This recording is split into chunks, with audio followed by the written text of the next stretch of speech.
就这吧。行，你可别怪我们，这都是老爷的意思。要怪就怪你命不好，先是克死了你娘，现在又克得老爷卧床不起，你就留在这儿自生自灭吧。就是。来，快走，快走，快找医生回去。真是的，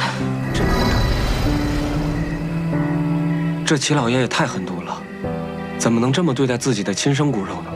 他才10岁，就遭受这般苦楚，虎毒还不食子呢。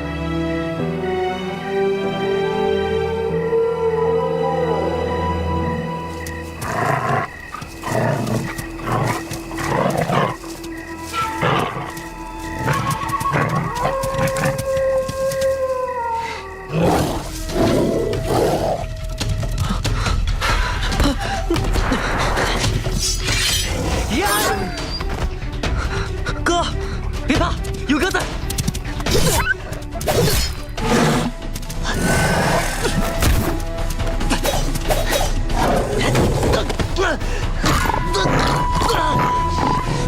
哥，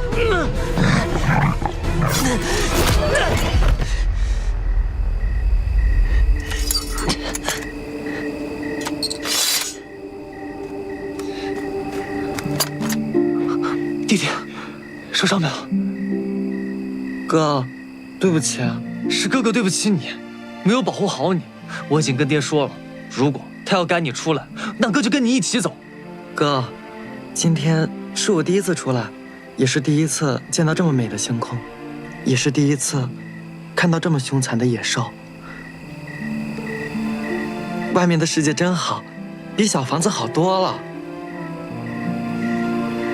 我还能不能再出来了？能，等把你的腿治好，哥陪你游遍天下，想去哪儿就去哪儿，哥都陪着你。好，走，跟哥回家。嗯，来。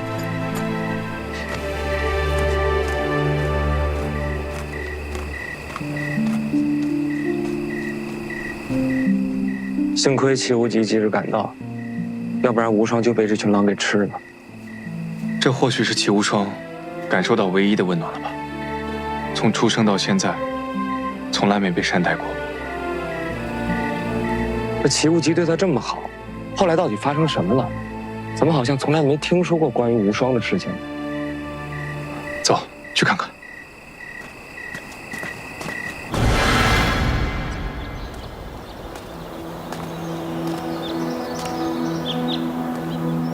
你真的要放弃大好的前途，离家，去寻什么仙山神岛吗？爹，这是唯一能救无双的机会了。那些上仙岛求药的都已经求得仙药，医好了久治不愈的重病；那些身患腿疾的人也都能够正常走路了。那些都只是传闻。真的要为了这个祸害去冒险吗？爹，无双也是你儿子，你为什么对他如此苛刻？他不是。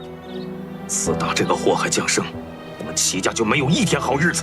我没有他这个儿子。无双不是个祸害，他是我弟弟。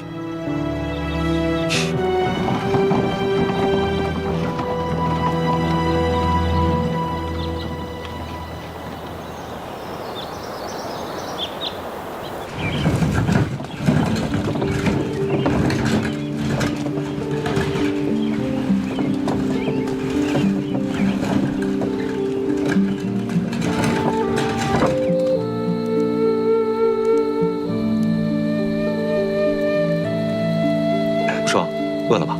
很快啊！可以了，无双。啊，谢谢哥。小心烫。嗯。